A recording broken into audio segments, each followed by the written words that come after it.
Hi guys. So I have an interesting part of my life right now. Both of my oldest children have left the nest.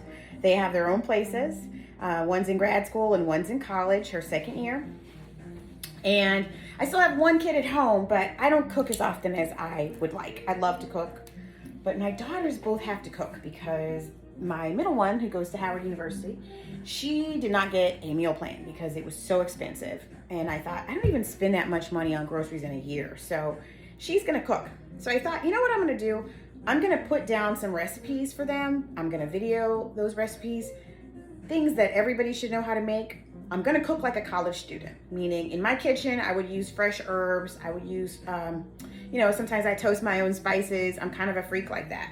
But I know college students don't have a lot of money, and sometimes they don't have a lot of fresh ingredients laying around because they're hard to get to and they're expensive. They go bad fast. So my daughters know how to cook. They don't know all these recipes that I'm gonna be sharing with them.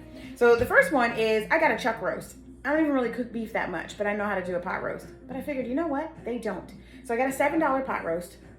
I have spices. They are inexpensive. They're in the pictures, you'll see. This one I'm gonna do with thyme, bay leaf, pepper, garlic, salt, beef bouillon flavoring, olive oil, and a bunch of vegetables. The cheapest ones they have at the grocery store: carrots, onions, potatoes, a sweet potato. And we're gonna see what happens. I want my daughters to know how to do these things because I know they're both survivors, and I know they both know what they're doing. So now I kind of ran down the ingredients list for you. I'm gonna turn the camera right from you and then just kind of turn it on the ingredients so they can see what we're doing here. So right here I have a chuck roast, and it's about a 2-pounder, maybe 2.5 pounds. I'm gonna give them a tip. They're gonna know exactly what I mean when I say it, okay? If they tell you to cook it for an hour, cook it for 45 minutes at a little bit lower temperature. You're not gonna have dry meat because that's what we're going for here. Tender, juicy. I already cleaned it. We clean our meat. I know everybody doesn't. I know there's some controversy around it. My kids were taught to clean their meat. They also know how to clean the kitchen to keep the germs at bay. Okay, so we're gonna put some salt on this thing first. And I'm not gonna put a lot of salt because you're gonna see I'm gonna season it all. It's all gonna get seasoned. So I'm gonna salt it. I'm gonna put some pepper on it. I'm not gonna flour this one, girls. You're used to me seeing me flour things. I'm not gonna flour this one because this is not a pork roast, and I'll just stick in my gravy later. Makes it easier for me today. I don't wanna fool with the flour. Okay, so salt, pepper.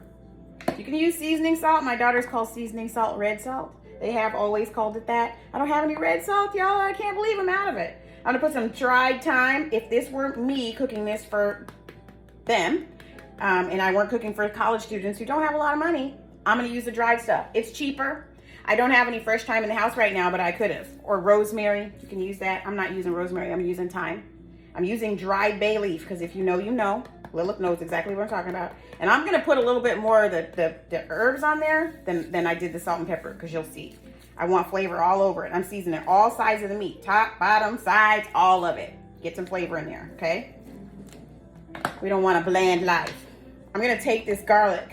I can't believe I ran out of garlic today. I actually did run out of garlic. I had fresh garlic, but I never run out of jarred garlic. You always wanna have that around because we use garlic so much in this house that we never run out. It's like running out of toilet paper. I feel like a bad mom when I run out of garlic.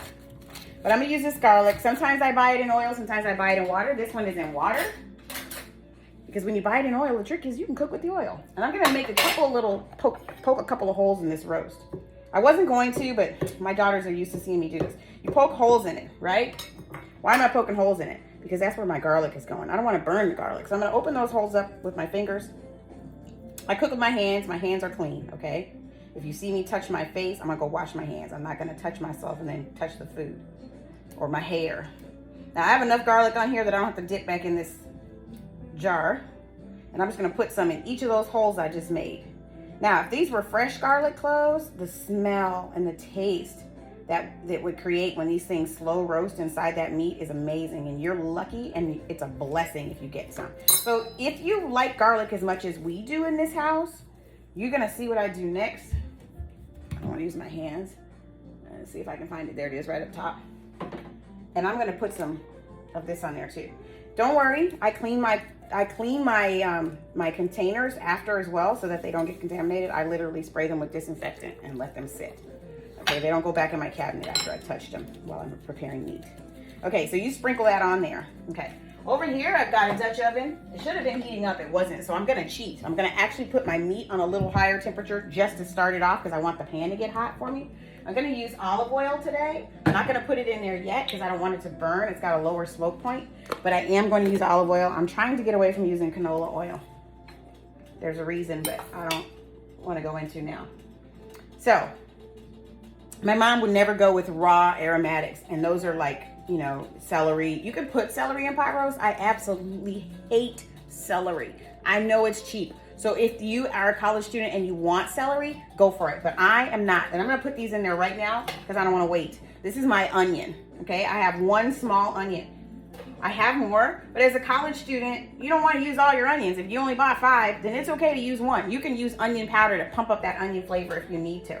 Okay, they're going right in my Dutch oven. You can use a cast iron skillet here. Try not to use non-stick because it's hard to brown in a non-stick, and you can ruin your non-stick, and you don't want to eat the stuff that it's actually made of, so you don't want to get it to a really high temperature either. I'm using it pretty high today, so I'm not going to use a non-stick, and I'm not using my cast iron because none of this won't all fit. Now, this roast, again, I told you is about 2.5 pounds. If it's just you, or it's just you and another person, you can cut it in half, or you can freeze it. It freezes really well. I encourage my middle daughter, because she's in college, to just cook once per week and cook a lot of food and then freeze it. I know she's not. Now, if you'll see, I put the onions. Remember I said I didn't put a lot of salt in the meat? Because I'm going to season my onions. Everything that I put in this pot, I season right after. Don't screw it up, okay? Season it. Layer those flavors on there. So I'm not really concerned about it not tasting good because I just seasoned it. I'm going to put some pepper in there too. Sprinkle them over just a little bit. Sprinkle it. And I'm going to go ahead and sprinkle some thyme.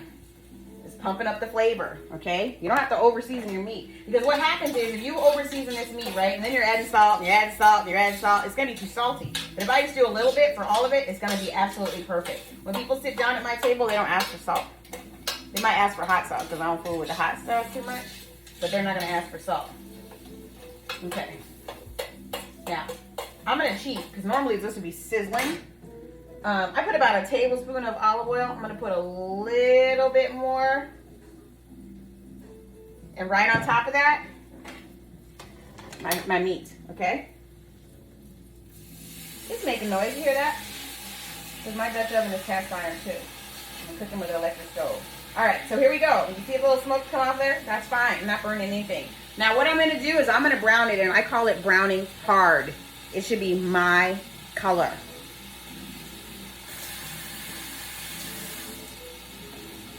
So when you're talking to somebody about it, just go, you know what? Make it as brown as that black lady. Yeah, you want it to be my color. You want to brown it hard. When I say brown hard, if you see me making something else and I'm making chicken and I say brown it hard, this is the color I want it to be when it comes out of the pot.